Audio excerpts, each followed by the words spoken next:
అమెరికాలో చిందరవందరగున్న మీ ఇంటికి handyman cleaning plumbing services కోసం కాంటాక్ట్ ఇన్స్టా సర్వీస్. యుఎస్ లో ఎక్కడైనా ఎప్పుడైనా for instant booking visit instaservice.com. Trump immigration system లో అమెరికాలో వివిధ దేశాలకు చెందిన విద్యార్థుల భవిష్యత్తు గందరగోళంలో పడింది. క్యాంపస్ యాక్టివిజం పేరుతో అంతర్జాతీయ విద్యార్థుల వీసాలను రద్దు చేస్తోంది ట్రంప్ ప్రభుత్వం. భారతీయ విద్యార్థులతో సహా వందలాది మంది విద్యార్థులు వెంటనే అమెరికా విడిచి వెళ్లాలని ట్రంప్ ప్రభుత్వం ఆదేశించింది.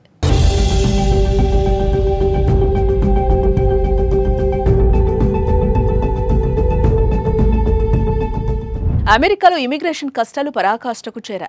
ఏం చేసినా చంపేద్దామని కంకణం కట్టుకుని కూర్చున్నారు ట్రంప్ అడ్మినిస్ట్రేషన్ అధికారులు. ఏమీ చేయకపోయినా ఏదో ఒక లొసుగెత్తి చూపించి డిపోర్ట్ చేయాలనో వీసా క్యాన్సిల్ చేయాలనో చూస్తున్నారు.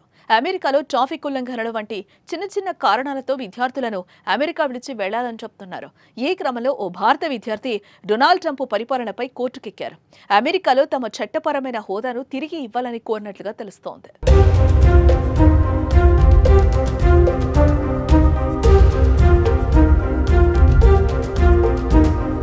వెయిన్ స్టేట్ యూనివర్సిటీలో చదువుతున్న భారత్కు చెందిన చిన్మయ్ డియో, చైనాకు చెందిన మరో ఇద్దరు, నేపాల్కు చెందిన మరొకరు హోంలాండ్ సెక్యూరిటీ ఇమిగ్రేషన్ అధికారులపై కోర్టులో దావా వేశారు. Students and exchange visitor information system SUVIS లో వారి స్టూడెంట్ ఇమిగ్రేషన్ స్టేటస్ ను ఎటువంటి నోటీసులు లేకుండానే చట్టవిరుద్ధంగా రద్దు చేశారని పిటిషన్లో తెలిపారు.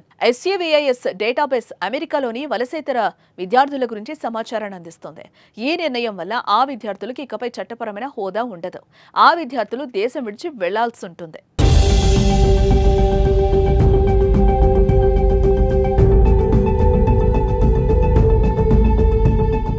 మిచిగాన్ డిస్ట్రిక్ట్ కోర్టులో విద్యార్థుల తరపున ఈ వ్యాజ్యాన్ని American civil liberties union ACLU దాఖలు చేసింది.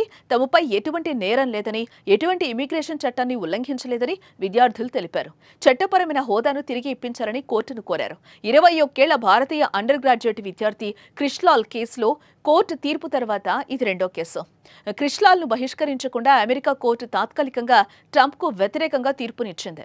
ఇప్పుడు తాజాగా ఇమిగ్రేషన్ విషయంలో కోర్టు మెట్లెక్కిన విద్యార్థులకు ఎలాంటి న్యాయం జరుగుతుందో చూడాలి మరి.